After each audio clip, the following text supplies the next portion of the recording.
Hey everyone, it's Claire and I am here to show you how to start off the week right with dates. Right in the blender, no less. Let's get this Medjool Monday started.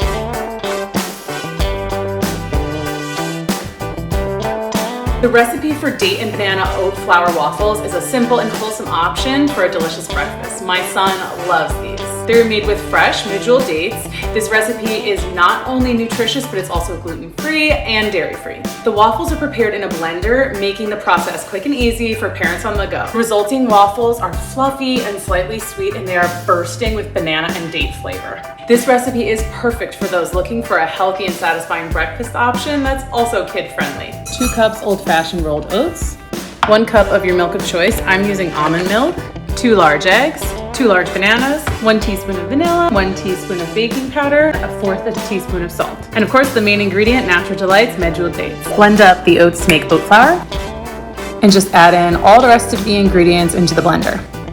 These dates add so much natural sweetness, and just blend it up until it's smooth. I'm using this mini waffle iron because my son loves the small size. I just make a bunch of these and freeze them for the week. It's perfect. Subscribe for all of our Medjool Monday videos and for more great tips to date it up during the week.